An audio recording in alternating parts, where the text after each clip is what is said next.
Hello, ladies and gentlemen, and welcome to another grand edition of Wrestling Talks and Thoughts. I'm your host, Saheem the Dream. With your co-host, J Mac Mizzle. J Mac Mizzle. What's going dizzle? Down. Dizzle, the shizzle, my nizzle. All right, what's up, man? Chilling. All right, so we got some topics we're going to discuss. Stand and Deliver is Wednesday, right? Mm-hmm. It starts Wednesday. Okay, Wednesday. I thought it was Tuesday. No, it starts tomorrow. Tomorrow and Thursday. So tomorrow's going to be on USA. Thursday's going to be on Peacock, from what they announced it last night. Oh, sure. I'm saying Tuesday. Yeah, tonight is the Hall of Fame induction, the Hall of Fame ceremony. Is in the house. Thank you, Ant-Man, for joining us. Anthony Cobb's in the house. He says, do we have to talk about Raw because it was garbage? We don't got to talk about Raw. We can talk because we got Stand and Deliver. I didn't even see Raw, Ant, so. You know what I'm saying? Like, I listened to it. I mean, we don't have to talk about it. I mean, if you want to, I mean, we didn't really talk about SmackDown, NXT, and Raw last show. So we just kind of went into news and rumors most of the time. And then we also have a little special treat for you guys today. Some WrestleMania stats. I think we're going to kind of deal with the whole topic of who's the real Mr. WrestleMania. But the Hall of Fame is tonight. Okay, the Hall of Fame is tonight. And he says the worst Raw before Mania ever. Yeah, it was. That what you gonna say, Jay? No.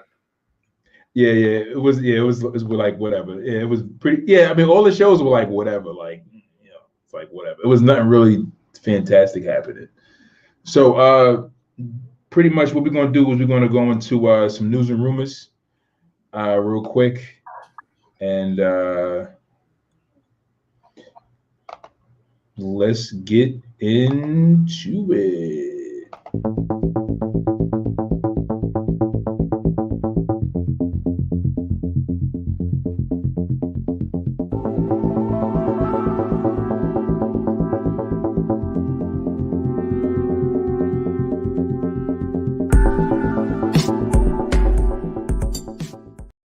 This is an interesting topic. I like this one. This one is pretty cool. Triple H explains the Hall of Fame inductee process. All right.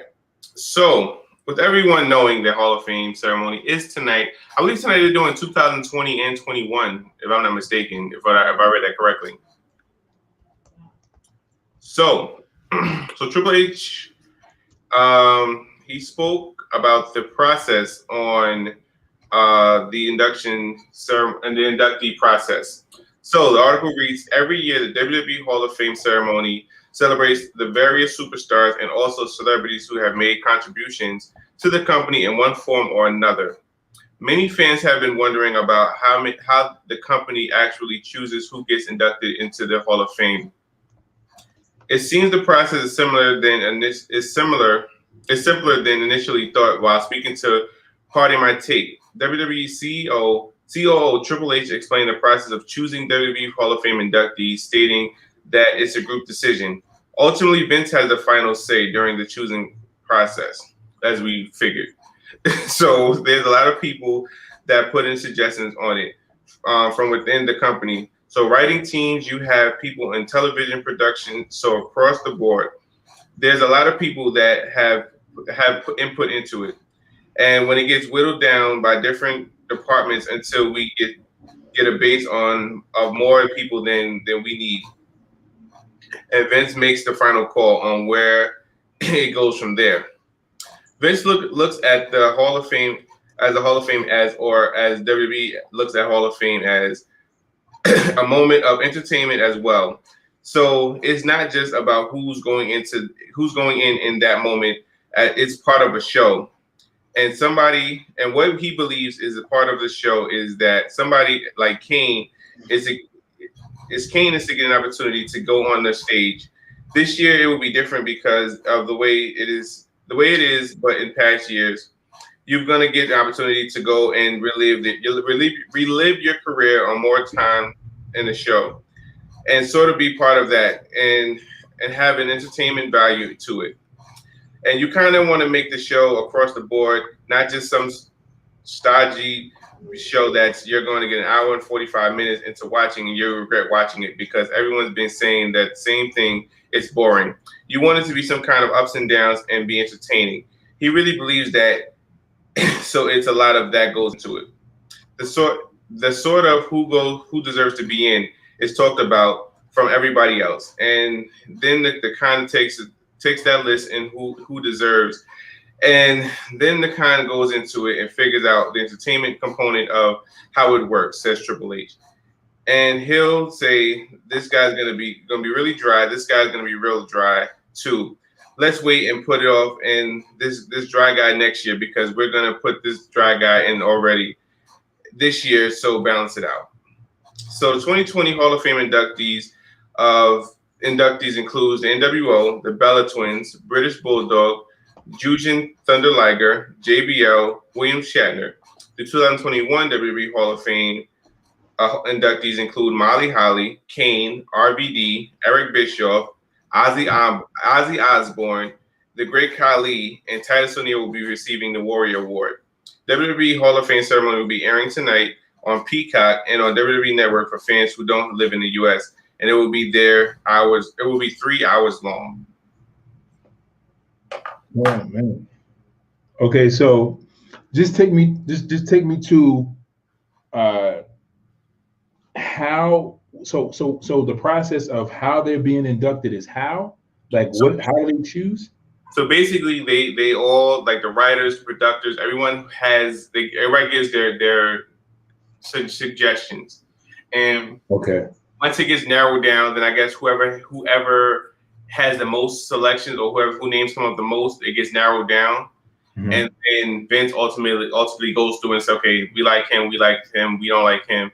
And then he goes based off, okay, this guy's gonna be entertaining, this guy's not gonna be entertaining. So he tries to put entertaining people try to mix it with entertaining people with not so entertaining people. So therefore it's like a mix. So therefore you don't have one ceremony that's all turned up with, Sean and, a lot of high energy guys. And you have the next year with a lot of dry, dull moment where you're just watching it like just bored. So he picks his inductees from an entertainment standpoint because you don't know what RVD is going to say. You don't know what Eric Bischoff is going to say. So I guess Eric Bischoff and RVD is like the entertaining guys, where Molly, Holly, and Kane would be in this class more of the dry people. Right. I think. Well. I want to go to what Ant said because I think because we were talking about this in the group chat. Ant said yeah, both classes will be getting inducted. I wish he would speak on the Great Khali going in. So because Josue made a mention, he was just like, he said, I don't understand how the Great Khali is being inducted into the Hall of Fame. What did he do? Like, what was his monumental moment? And I mentioned, I was like, well, he was a former world heavyweight champion. I mean, everybody's not a world heavyweight champion. But Josue's point was, what did he really do? Like, yeah, he won a championship, but like Khali was not a great performer. He didn't put on stellar matches. He didn't have a great persona, other than just being 7-1. Right. And he was being pushed as this monster who Vince is like, yes, he's gonna be, but when he had his matches, they realized he was stiff. And they were just like, oh yeah, that didn't work. Yeah, which is crazy because I was like, if you talking about, stiff, big, slow, and sloppy, I made a comment and I was like, Andre the Giant is in the Hall of Fame. So it's like, he's in there. Like, he was big, stiff, slow, and sloppy. But Ethan Wick sent me this video. And it's funny because, I felt the same way about Hogan. I mean, well, I didn't feel the same way about Hogan, but It was the same thing about Hogan, like where people was like Hogan can't wrestle, and then you go online and you look up Hogan's technical wrestling skills, and it's like, oh, this guy can actually move on a mat, you know. He was able to do it, when necessary, what I'm saying, or at that time. So I went and Ethan Wicks sent me this. He sent the video in the chat. If you guys in the chat, check it out. And I'm watching Andre the Giant, taking hurricanranas, getting flipped around by this other dude, this French dude, and it was actually really good. Like watching Andre the Giant move the way he moved, and because Andre the Giant being such a big guy, he suffers from people who are over 7 feet are prone to this disease. I forgot the name of it, but it causes their body, it causes their bones to deteriorate because they're so big, and it takes a lot of nutrients and calcium out of their bones. So where they become a little bit more not as stable in walking and movement. Sean Keys, I'm sorry, wait. Okay, Anthony Cobb says, are they inducting him because of his role in the longest yard? Maybe, maybe. Sean Key says Great Khali was the first Indian world champion. He helped bridge the gap with India. Right. Well, that's a good accomplishment as well. It's not all about in-ring work. That's true. It's not all about in-ring work, Sean. You're right. Anthony Cobb says, what gap with India? There's only been one guy since him. So what happened? Did he bridge? Well, I mean, you had Jinder Mahal. Sean Key says the viewers and attention they get in India. We got the man with 3 H's. Thank you, the man with 3 H's, for joining us. You catching us on YouTube? Subscribe. Continue to comment. We want to hear your opinions. We want to hear your thoughts.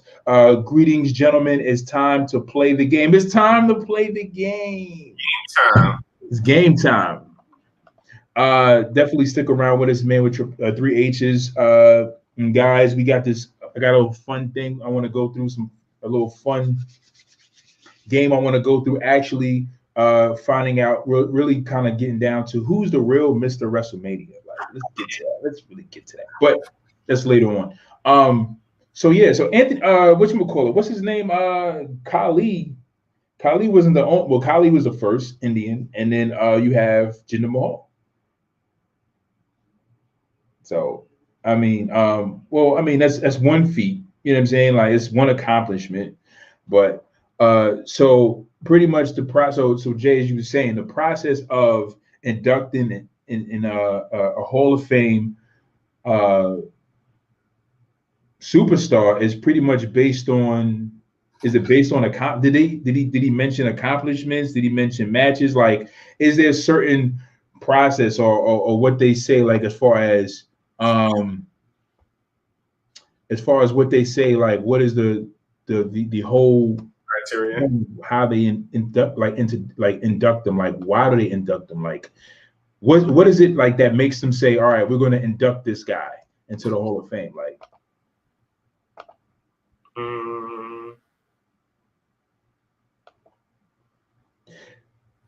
because we have 2 comments. The man with 3 H says Great Khali is like Andre the Giant for a large majority of the Indian audience. He's the most renowned WWE superstar in the country, even bigger than Jinder. Right. So, so he has fame, he has popularity, so that makes sense. Sean Key says the celeb wing has always been a joke. Laugh out loud. Because Sean was followed over this comment. Anthony Cobb says, why Ozzy Osbourne though? Like, yeah, like I felt the same way when you said Ozzy Osbourne, I was like Ozzy Osbourne, and then William Shatner. So Jay's trying to find out what is the real do they really have a? They don't. They don't. Who deserves to be in is talked about a lot from everyone else, and then even kind of takes his own list of who deserves to be in, and he goes through it and figures it out. Entertainment component of it can work. He'll say this guy is going to be really dry. This guy's going to be really dry too. Let's wait till next year. Yeah. So basically, they don't really have a criteria.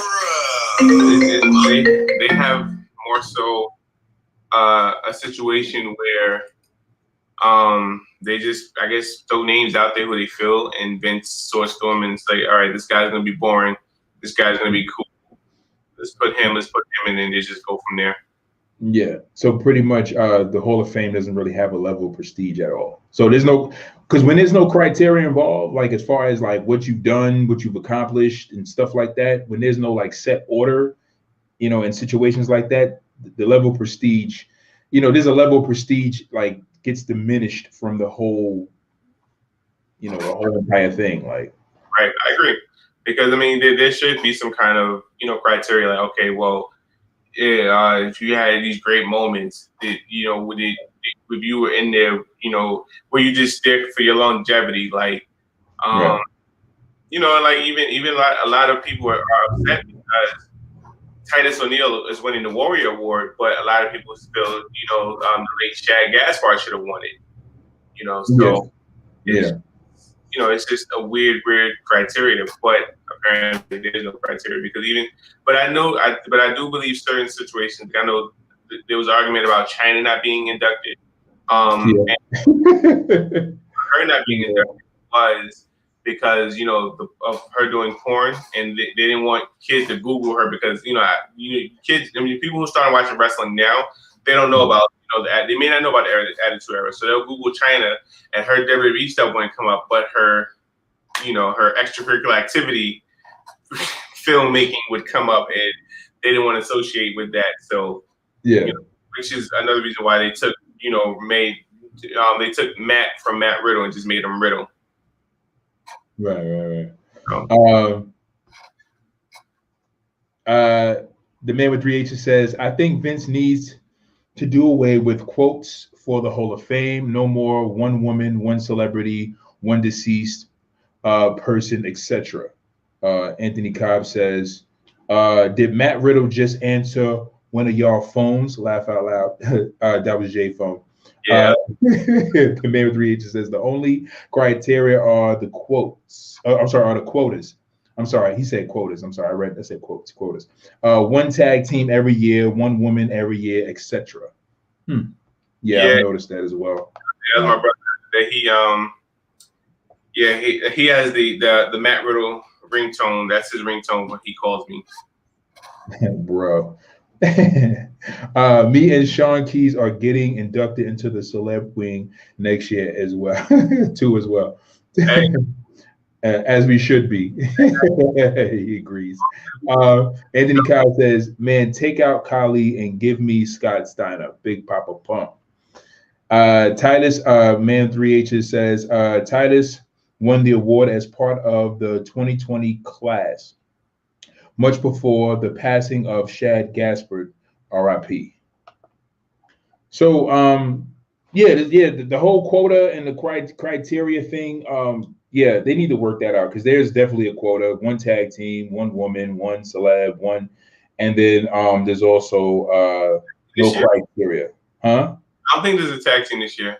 Yeah, well, not this year, but I was just going off of what the man of 3 H's is saying. Like it seems like that every year, like he was saying. Like there's some kind of a quota, like this one woman. Is there? There's a woman this year, right? You mentioned her. Yeah, it was the first inductee. Yeah. So they need a criteria, like people who've actually accomplished things. I mean, but I do say this though, in defense of it, is that these guys are celebrities. These guys are popular. These guys have brought more fans, regardless of the level of clout they may be able to pull in or have. These guys have brought in fans, even though the Great Khali is not like phenomenal to us. In India, he's big over there. He's an attraction. So he pulled in an Indian audience. Definitely. Anthony Cobb says there hasn't been a tag team in a while. Anthony Cobbs also says, speaking of tag teams, the New Age Outlaws as a team, not as DX, is well overdue. Somebody mentioned somebody said Scott Steiner should be inducted, and somebody said something else in the comment section that I was looking at. Okay, all right, cool. Uh, right. Sean Key says, "Does Billy being in AEW stop that from happening?" Interesting. I think so. I mean, obviously, I'm gonna go back to it. Jericho's gonna be on Smoking Skull sessions, so I mean, I don't think that would stop him. I don't think Jeff Jarrett was with TNA when he got inducted. I think he was I guess a free agent at the time, but I don't think that would stop him. I don't, because honestly, when DX was inducted, weren't they making jokes about Billy Gunn's involvement with another company? Was it AEW or TNA? Probably TNA. Yeah, I think they were poking fun and they were making jokes about him being part of that. So I don't think that would stop him. That's what I wanted to mention. That's a thought. So China not being inducted into the Hall of Fame, yes, is long overdue. And if her past if she's Googled, you definitely would see you will see some of that stuff pop up. And I think the reason why they said they didn't want to do it is because Triple H says he has kids. Vince McMahon says he has grandkids. And it was like, she was a big star in the WWE. And for her to be so big and then all of a sudden transition into adult content, when she's Googled, that was such a shock. It had so much light shine on her adult film career because she was such a big star in WWE, almost to the point where they was going to actually put the World Heavyweight Championship on her. She was so big. Yeah, which would have been a bad idea, like Tessa Blanchard. Yeah. But nonetheless, Tessa, she got the legendary status because of that. But again, if you Google Paige, if you Google, was it Sunny? Yeah. You Google a few stars, you see some stuff. It's like it gets crazy. Anthony Cobb says, he says, that was me. I've been saying Scott Steiner. Sean Key says Steiner brothers also are well overdue. The man with 3 H's says, I just wanted your opinion on something. Why do you think Florida has become such a hotspot for wrestling in America? The WWE Performance Center is there. AEW is there. Something about Florida, man. You have FCW that was down there for many, many years in developing talent. So because that was sort of like the what's that word? The annex for WWE. It was like a branch of WWE, FCW, and then people who were being developed in FCW went to WWE. Florida became like a hub for developing wrestling talent, because if people wanted to break into the business, which the big business that business at the time was WWE, and everybody wanted to break into there because WWE is the pinnacle of the business. FCW was located in Florida. People went there and they trained in that facility. So then other, I guess, promotions begin to build their promotions down there because of how big WWE is connected to that. And then because back in the days it used to be in the South. What I'm saying? Like you would come to the South and be broken into wrestling, because most of the wrestling was more so in the South than it was in the East, and now it's in the East. But I have another question for you too. So another reason, one reason that they are in Florida right now is because once COVID happened, Florida was the only state that listed professional wrestling as essential. So Florida was the only state where they were actually able to still have these gatherings and perform, because they were considered essential workers. And so once that happened, we know that, AEW, I know they were, I don't know exactly what stadium they were in, but we know WWE was in the Orlando Magic Amway Arena, Thunderdome, and then when basketball season started, they went to Tropicana Field, and now baseball season started back. So I'm not sure. I think they're at the old Tropicana Field or the old Marlins Stadium, I believe. But yeah, so that's one reason why all these promotions are in Florida, especially WWE and AEW, because they're the two big ones. And since they're considered essential, and once things started rolling, they didn't, as far as traveling and stuff like that, it's, keep everything in Florida, do it like that, and once things open up, we'll start moving again. Yeah, I didn't know that. I didn't know they did that. That's crazy. Interesting. Anthony Cobb says no, because RVD is active on the TNA roster. Is he? I thought he was. He was in negotiation as a. I think he still is, though. That's interesting. I think he's still trying to get him to come back to WWE, but he would get the Jeff Hardy treatment. He'll have last time he was there, he had a quick. It was like, oh snap, RVD's back, and then became a jobber. So. Yeah. Right. Exactly. Yeah. Ever since that whole failed championship run, it's like they just said, you know what? Because I felt like Vince never believed in RVD in the first place. Mm-hmm. That's why he was always a mid Carter. So when he finally decided to put the belt on him, it was like, oh wow, Vince is doing it. So now that Vince, when Vince tried, and that one police incident happened, it was like Vince was like, all right, that's strike number one, and that strike number one is strike number 1, 2, and 3. We're gonna take both belts off you, and we're gonna put you in the background. When you got wrestlers who did way worse, but that's Vince. He's not one of Vince's boys. And Jericho is still going to be on BSR. What's BSR? Anthony Cobb, isn't his contract up? Yeah, that's what I was thinking. He says yes. Damn, in the chat. He says, yeah, it is. Wait, it is he signing. Wait, yeah.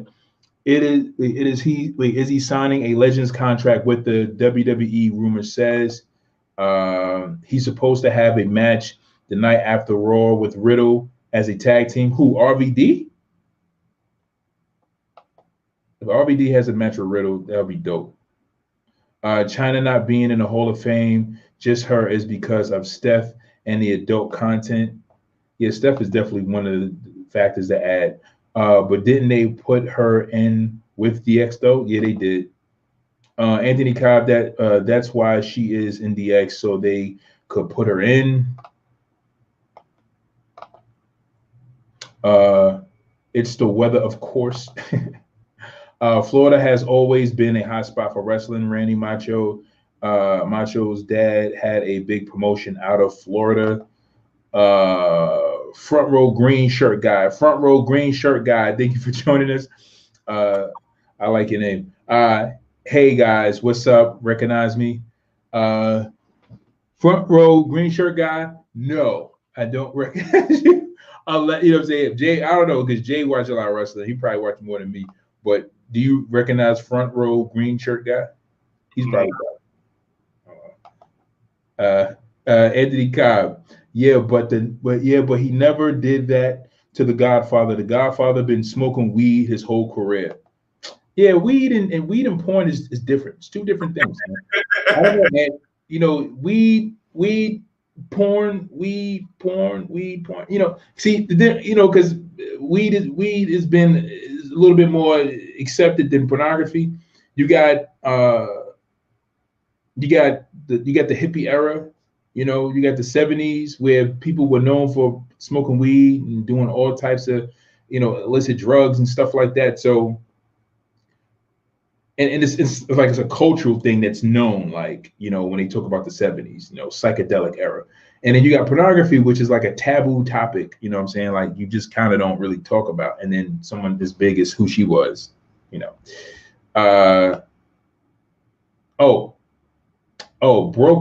BSR is Broken Skull Ranch.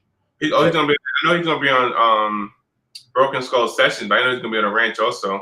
Wow, interesting. He says I do. And says he smoked weed. Wait, RVD is supposed to be on Broken Skull Ranch? Jay? Oh, I don't know. I know. Jericho's gonna be on the Broken Skull Sessions. I didn't know about Broken Skull Ranch. That one's new. Oh, okay. He said he's famous. I'm literally at all the WWE events, guys. Just look me up on any pay-per-view from 2014 onward. I was even on AEW. All right, I'm gonna check this guy out. Front row green shirt guy. Front row green shirt guy. You catching us on YouTube? Can you please do us a favor, like and subscribe to our channel? Definitely appreciate it. Anthony Cobb says he was at Mania 17, I think. But no, right? Okay, I was waiting for one of you guys to pop up and say, you know who front row green shirt guy is. All right, so yeah, we got some other topics. Real quick, we gotta go through some interesting stuff. Yeah. So Finn Balor says returning to the Demon will be taking a step backwards. So let me edit that title real quick. Okay. Yes, I know this one is near and dear to you. Very. Yeah. We all thought that he was gonna at some point bring it back, but let's see what the Demon King has to say. All right. Finn Balor is set to defend the NXT title against Karrion Kross during Night 2 of NXT's Takeover Stand and Deliver. That match has a lot of possibilities, but don't expect to see the Demon. While speaking to ITN WWE, Finn Balor was asked about returning the Demon to face Karrion Kross. He admitted that this was a dream match of epic entrances, but Balor believes that in this stage of his career, it will be taking a step back for the Demon to return. As soon as Karrion Kross came to NXT, people kind of had an idea of a dream scenario of Karrion Kross versus the Demon. The battle of the two entrances and the battle of the two darker characters. But for me, in this moment of my career, I feel like the Demon will be a step back. I feel like right now with my ring work as the Prince, I feel very comfortable. I feel very controlled, and I feel like the direction has to go. I feel like that's the direction I have to go at TakeOver. So I don't want to let anyone down in the moment. There's going to be no Demon, but there's going to be a very dark side of the Prince that's going to maliciously take apart Karrion Kross. You never know what the future holds for Finn Balor. This time last year, few would have predicted the trajectory of his career. He can always bring back the body paint and pull off the Demon character out of the cobwebs. Right now, the Prince seems to be doing fine as his own without the gimmick help. Okay, before I even go in on that one, Anthony Cobb says, I agree with Finn. Netta Ramsey, thank you, Netta, for joining us. This is my sister. She says, my big sis, she says, love your genuine energy for this great podcast. Thank you, sis. Thank you. The man with 3 H's says, Finn needs to go to AEW as the Demon. He was larger than life in Japan. I'm not going to. He's doing great work without the Demon. But knowing Vince, he's going to make him bring it out. Right. Netta says, what? She's surprised that Finn is not coming back as a Demon. The man with 3 H's says, Finn got robbed for Seth. Wait, I'm sorry. Man with 3 H's says, Finn got robbed after Seth injured him at WrestleMania 2016. I absolutely agree. He's getting old and he needs a World Universal Championship run on the main roster. Okay, so man with 3 H's, you said exactly what I was going to say. Of course, I mean, you guys who always, who's always in the group and always chatting with us, Finn Balor is one of my favorite wrestlers, probably like next to Roman, or probably I think I like him more than Roman because his consistency as a performer.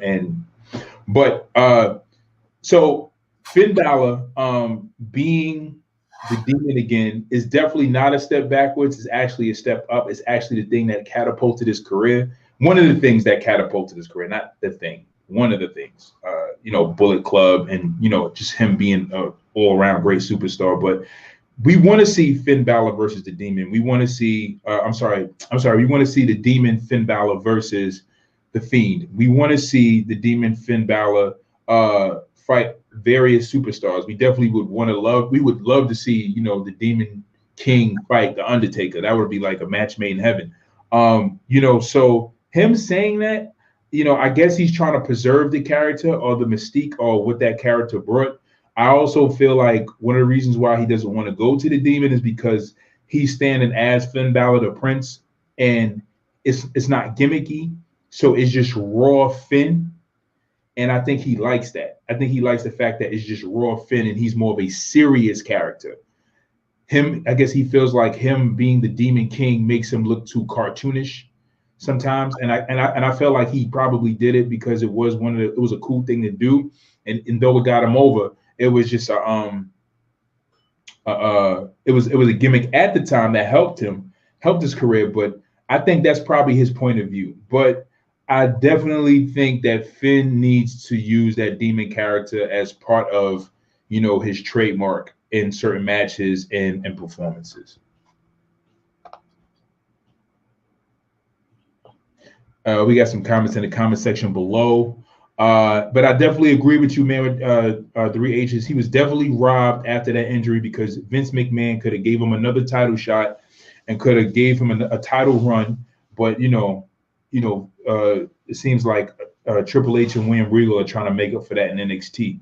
But I want him to have a main roster title run. Sean Key says, laugh my butt off. Crazy thing is I agree with his AEW comment. I don't agree with that AEW comment. Finn Balor needs to stay in WWE in the top company, and no. I agree.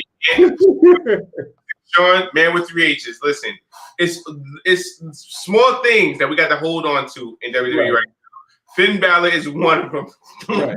Take that away from us. Don't. Exactly. Right. Exactly. We know Vince doesn't like pushing people, so being that, you know, he's an NXT and Triple H and Regal is pushing him, let us live. Let's not take everybody from us. I mean, well, if Finn decides to retire a couple years down the line and he wants to have a retirement party in AEW, maybe, but yeah, Anthony Cobb says, Finn to AEW, you need to pass me whatever you got in that pipe, buddy. Anthony Cobb says, Sean, I thought we were cool. How can you agree with that AEW comment? But the man with 3 H's, everybody has their view on who they think would fit in different promotions. But I personally think that, because let's talk about Jon Moxley real quick. Jon Moxley going to AEW made sense in the sense that he's young. He's actually getting older. I think Jon Moxley's almost pushing 40 now.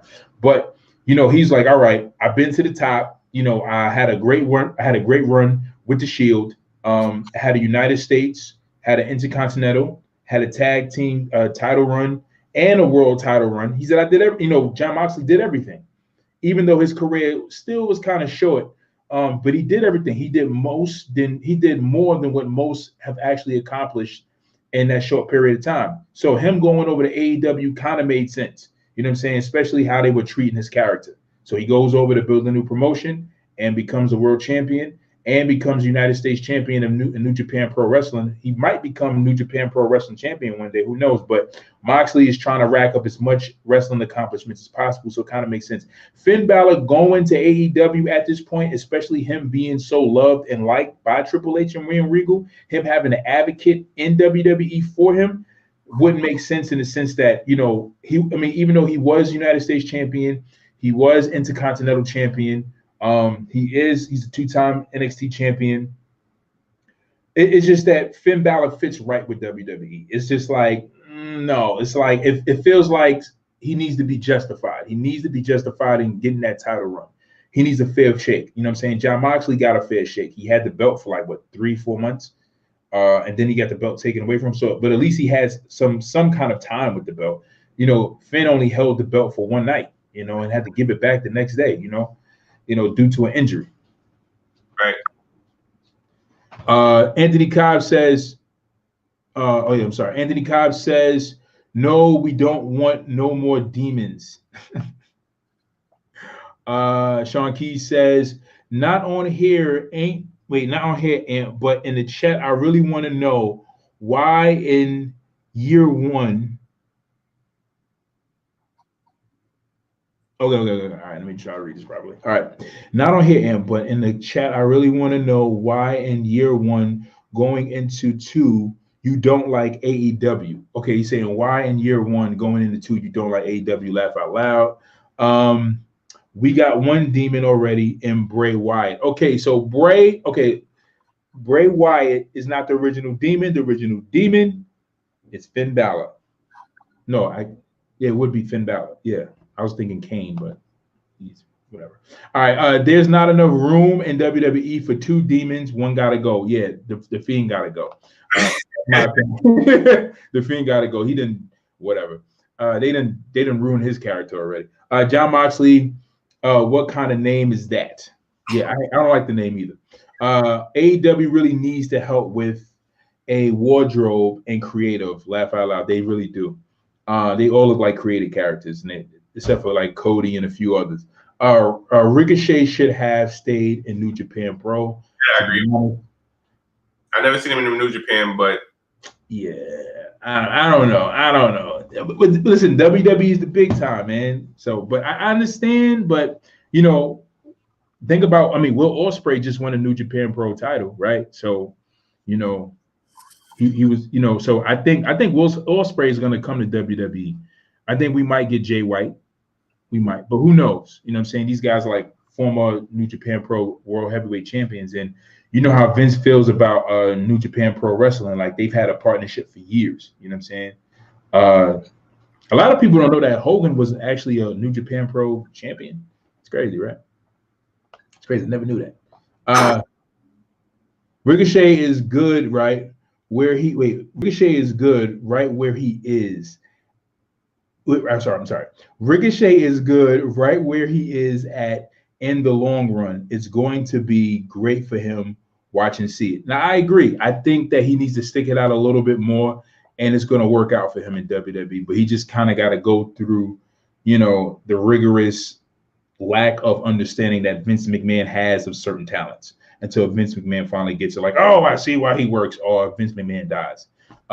Somehow, I feel some wrestlers are juicing Tony Khan for a fat paycheck that they won't get at other wrestling companies. Example, Orange Cassidy.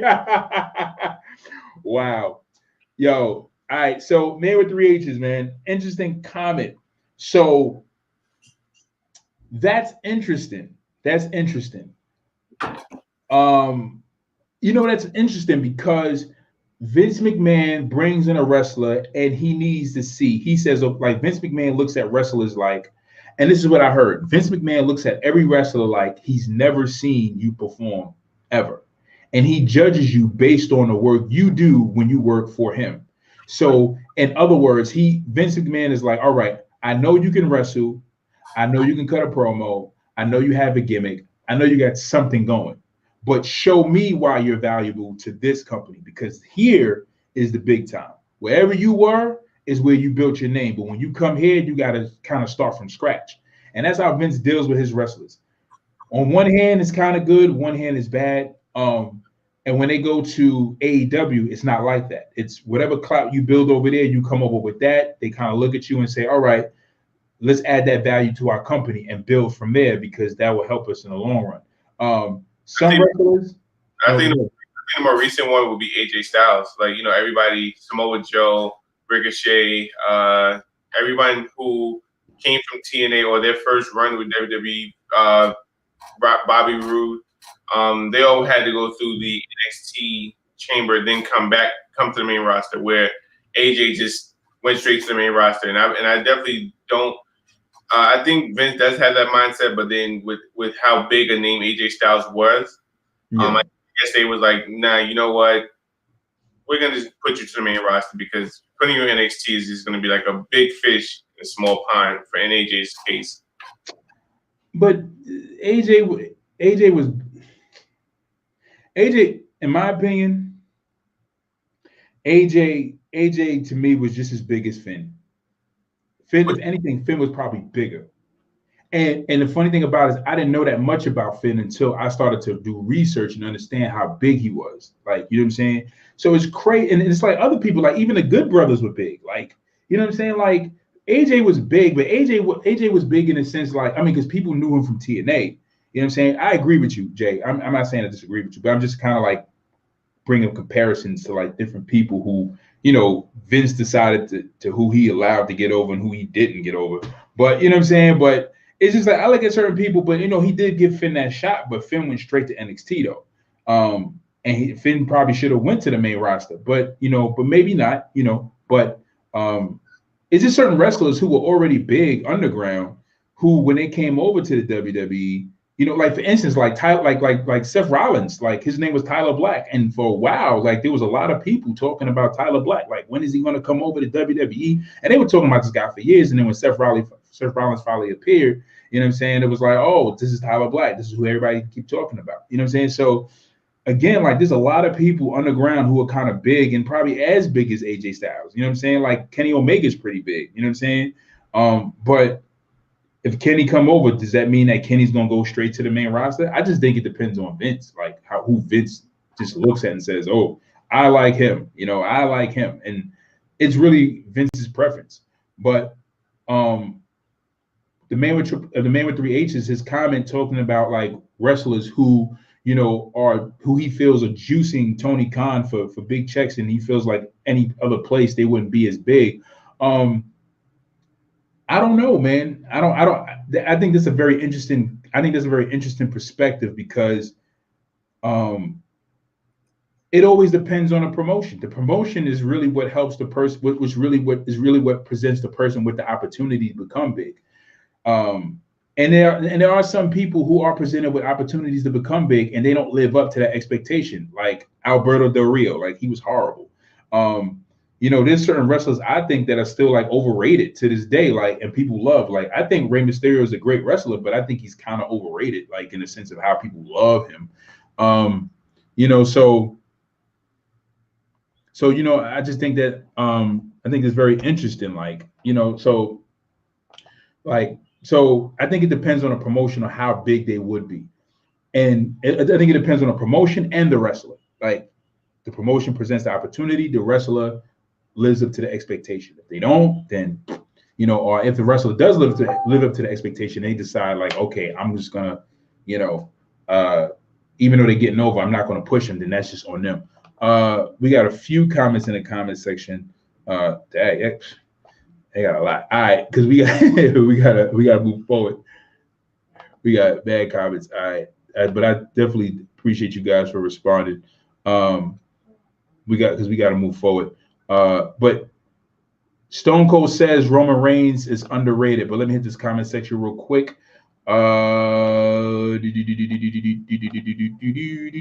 Ethan Wick says the best place is catering. Thank you, Ethan Wick, for joining us. Anthony Cobb says, yeah, Jay White next Monday night. I'm calling it now. Yeah, we're after Mania. Right. Ethan Wick means the best place to sit is catering. Okay. Sean Key says, but it's getting to the point nowhere if you young and WWE isn't the promotion to be with. Makes sense. Ethan Wick says Orange Cassidy is good and he's over with the fans. Ethan Wick says at least this company lets people get over or fell on their own. Man with 3 H's says your guys' thoughts on Marty Scurll, leaving his personal situation aside, his character and entrance are amazing. I think Marty Scurll's all right. I never really seen too much of his matches. I'm intended to watch some of his matches, but I know he's pretty big. He has like a big fan base in New Japan and in the indie circuit, but I haven't seen too much of Marty Scurll, so I can't really comment that much on him, but I got to check him out. Anthony Cobb says, what did he say? Anthony Cobb says, did he say Finn and AJ name same level? Yes, I said that, Ant. I said it, Ant. I said same level. I think what Finn did, if anything, you know, I mean, look at Bullet Club. Bullet Club is still, but that's just another story. Agreed, Jay and Vaughn. But I like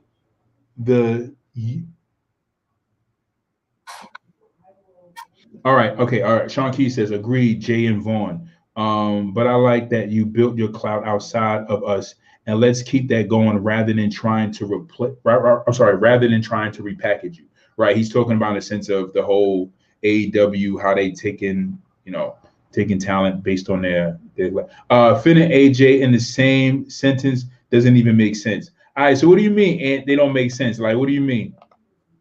You see who kicked Finn out of the club, right? AJ Styles. Man, that was whatever, and that was a gimmick. That was a gimmick. All right, you see who kicked him out the club, but you see who won when they fought at what was it? Was it not? Wasn't SummerSlam? Was this?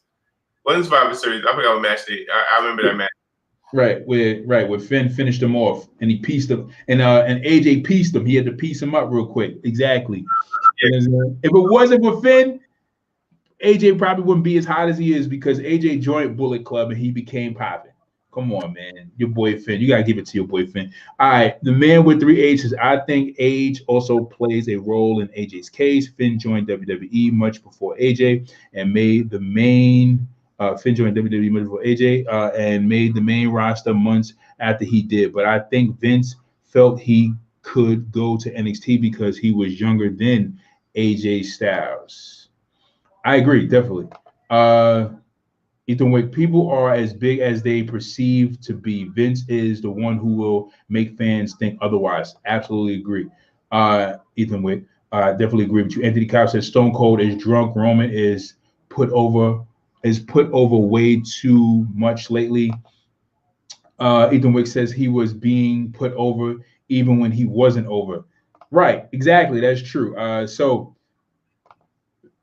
Stone Cold says Roman Reigns is underrated. He says Stone Cold says Roman Reigns is underrated. Underrated. He says underrated. I said overrated. He's underrated. Stone Cold says. Okay. Look, let me say this. I'm gonna say this. I think what we're seeing with Roman Reigns is this, right? We're seeing the development of a superstar right in front of our eyes, in the sense that how they're developed, how their character is growing, how they grow. Every superstar that starts out don't start out great on a mic. You know, Randy Orton didn't start out great on a mic, and he became great, but he had people like Triple H and Ric Flair next to him. Like, I mean, come on, like like mentoring him on how to talk. And they probably had like sessions where they was like, all right, cut a promo for me, and made Randy cut a promo for them in front of them and took them through a rigorous process of being comfortable in front of the camera and on a mic until Randy got it. Because when Randy cut that promo against was it Cactus Jack, and he was with Ric Flair and Batista, is one of his best promos, yo. But Roman didn't have that. Roman probably had coaches, but again, it's just based on who the person. Like, all right, Drew McIntyre, right? When Drew McIntyre was the chosen one and he was on a mic and he was doing his work, he wasn't all that great. But look at Drew McIntyre now. You know what I'm saying? He had to go through that process. So what we're seeing with Roman Reigns is we're seeing the process. You know what I'm saying? Everybody don't start out that great. You look at Apollo Crews, you know what I'm saying? Like, I know you guys don't like his accent, but his promo work is still good though. You know what I'm saying? Like, his promo work is better. Like, it's in the sense of him being able to stand up there, talk in front of people and say what he needs to say. You know what I'm saying? But at first they wouldn't give him the mic. You know what I'm saying? So I just think with Roman, when Roman came in, Roman was green. Roman was very green. He came straight from NFL and came into the business. And when he, left Shield, they started to build his promo work, build him as a character, and so forth. And you begin to see how he developed in front of us. So, we're seeing him grow. You know what I'm saying? And a lot of times we see wrestlers grow in front of us. So I know I get it. Like, he still gets that heat and still has that flack he has from the whole situation at from them pushing him down our throats to him winning the Royal Rumble when Daniel Bryan should have won. I know he still gets that heat, but it's just like, if you give this heel Roman Reigns a chance, give it another year or 2 years, you're going to see like a better Roman. You're going to see like a far better Roman, we got a comment real quick. and then we're gonna he was the okay, and then we're gonna jump into the next game before Jay because Jay got a split. So we're gonna wrap this up real quick. Ethan Wick says nah. Go look at AJ Styles' TNA career. AJ was a big name before he went to Japan. People just don't want to give TNA credit for actually having great talent first. No, AJ was a big name. AJ was very he's one of the pillars in TNA. He was one of the people that actually brought fans to TNA. That is true. He was a big name before WWE, even before New Japan Pro. Um, uh, but I'm just saying, like when it comes to like we was talking about Finn being bigger than AJ. I'm sorry, AJ being bigger than Finn. I'm like, I think they were kind of like the same, in my opinion. Um, as far as popularity is concerned. I'm sorry. We need to find out what's in those IPA beer he got on the market. You talk about Stone Cold. Mick Foley is underrated when it comes to cutting promos. Yeah, he's pretty good. He's pretty dope. The man with three H's, Roman Reigns is genuinely the biggest full time star WWE has right now. He's the third highest paid superstar right now, according to Forbes, right behind Brock and Cena. Why is Cena even still getting paid? Sean Keys, how long do we wait for better Roman? Oh damn. The shade. He's like, how long do we wait for better Roman? I get what you're saying, Sean, but it's he's still developing his character. But you're right, Sean. AJ is way bigger than Finn. Nobody knew about Finn before he was in WWE. Stop it, Ant. Ant, come on, man. Come on, Ant. All right, look. So let's get to it real quick. Who's the real Mr. WrestleMania? Um, I want to talk about this real quick. Who's the real Mr. WrestleMania? So, you know, there's been some time where people talked about, like Mr. WrestleMania. A lot of people give that moniker to Triple H. I mean, sorry, not to Triple H. I'm bugging. To what's the guy's name? Shawn Michaels, Mr. HBK. But let's talk about it real quick.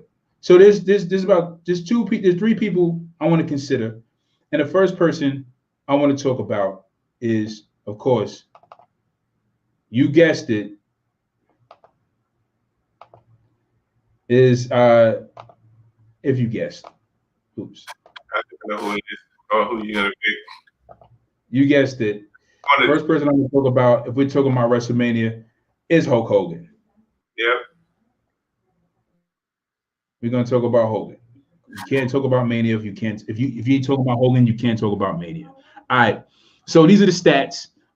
So hey guys, I put together like a stat sheet, WrestleMania stats. If you guys want to see different characters in the group, on a group page, in the group page, in the group page, and then wrestling talks and thoughts page, please drop some names below. Let me know who you want to see. I'll put together a WrestleMania stat sheet and I'll post it in the group, and you guys can comment under it, build some conversation. But Hulk Hogan, right? 8 wins, 3 losses, 1 draw. That's pretty impressive for WrestleMania, truth be told. He has 6 championship victories. I think he probably has the most championship victories, I think. But if we go through the stats, we'll find out. Appearances, 12 tag team matches. He has 1 tag team match at WrestleMania, 0 wins, 1 loss. So it's pretty impressive. So let's go to the guy who's considered Mr. WrestleMania himself, right? Uh,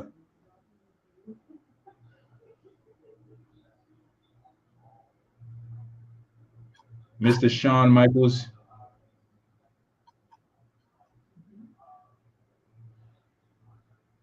Sorry, bear with me. He's gonna pull up his picture. Is it? Um, okay, all right. There we go.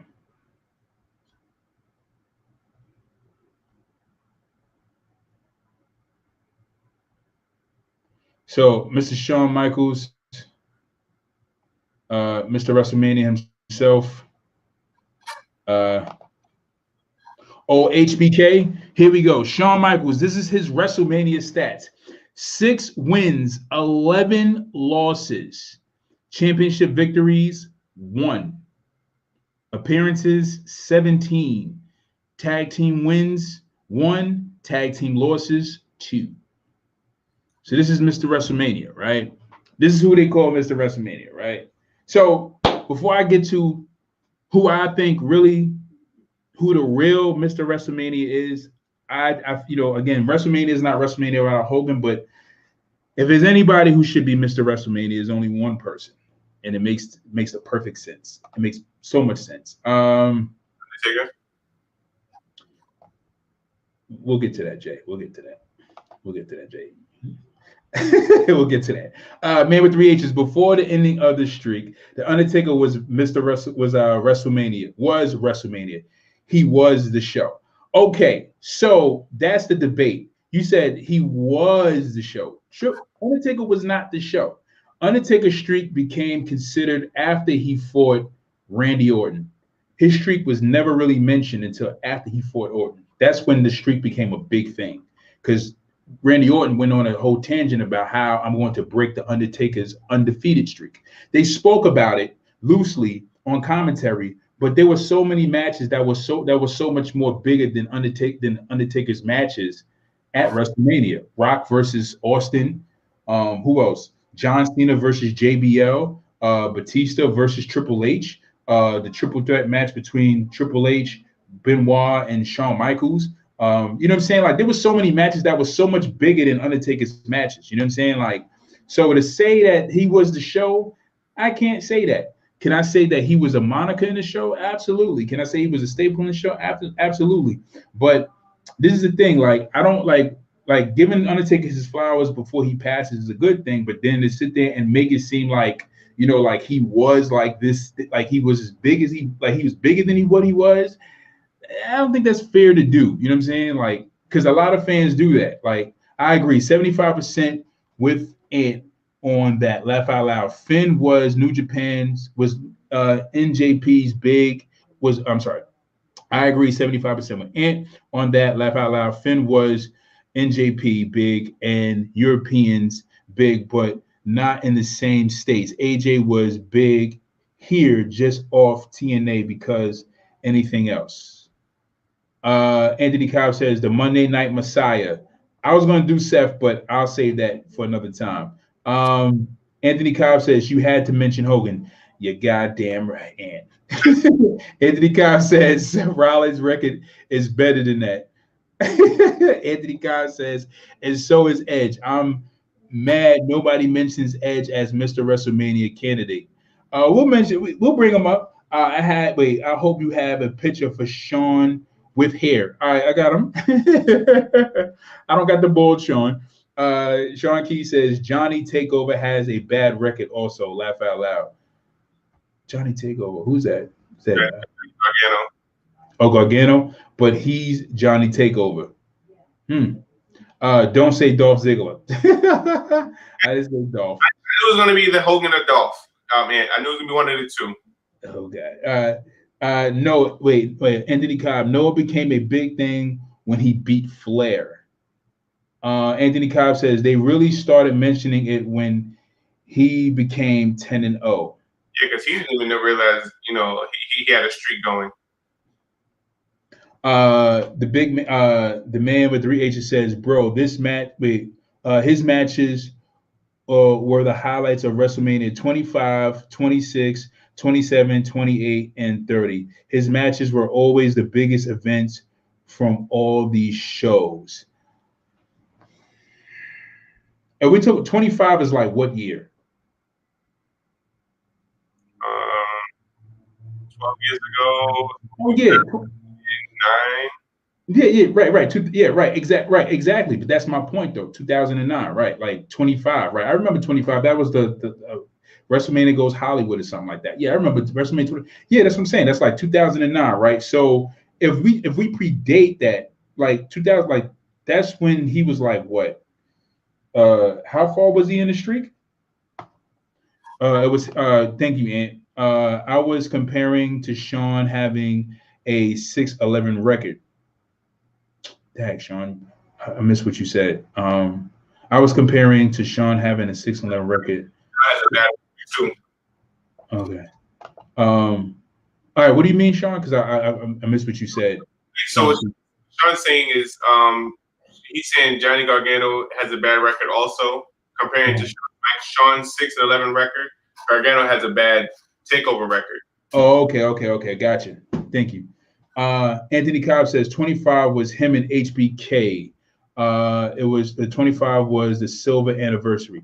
All right. So, thanks. So that right. So all right. So cool. So from 25, from WrestleMania 25 to 30, yeah, it was a big highlight. Right. Exactly. But that's when the streak was highlighted. But prior to that, there was other matches that were bigger.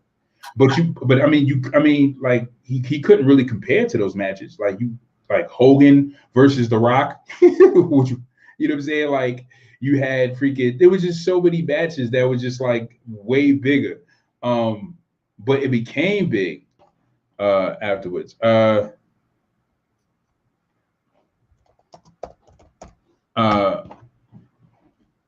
right, last but not least, I'll reveal who Mr. WrestleMania is.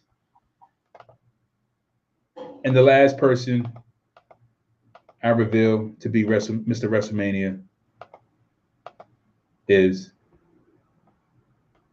none other than Mr. WrestleMania himself. If anybody should be Mr. WrestleMania, it's Undertaker. Why? Because he has 23 wins, 2 losses, 3 championship victories, 25 appearances. The consistency of Undertaker is ridiculous when compared to anybody else.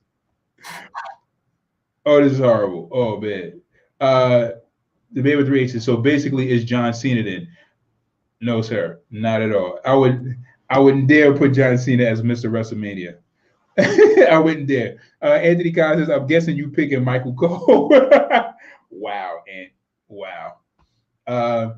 Anthony Kyle says, oh, I thought you was going to say Michael Cole. But Undertaker he was the most consistent. The guy had like 23 wins. No, okay, let's forget about the wins and losses. This guy had 25 appearances. He beat Sean. You know what I'm saying? Like Sean had 17. This guy had 25. Shoot. And Sean was there before he was. That's crazy, right? Sean was in WWE before Taker was. That's wild, right? All right. So guys, and I'm gonna post up in the group. What are your thoughts on as far as who you think Mr. WrestleMania is? I'm going to post a stat card up, these stat cards up. I want you guys to comment. Let me know what you guys think in the group page and in the group. If you guys are catching us on YouTube, you catching us on Facebook, please like, subscribe. Please follow us on the page. Please follow us on the group. If you're catching us on YouTube, please subscribe. Please hit us up in the comment section below. Join us every time we go live. Also, what was the last thing? Shoot. Yes, we want to know what you guys think about Stand and Deliver. What do you guys think is what are your expectations for the show? We're going to post up in the group, post up the match cards. We want to know what you guys think, or what are your expectations going to be for the match. But we have to sign out because we are well over the hour mark and we got to go. So I am your host, Saheem the Dream. With your boy, J Mac Mizzle. And we will see you guys later. Peace. Word life.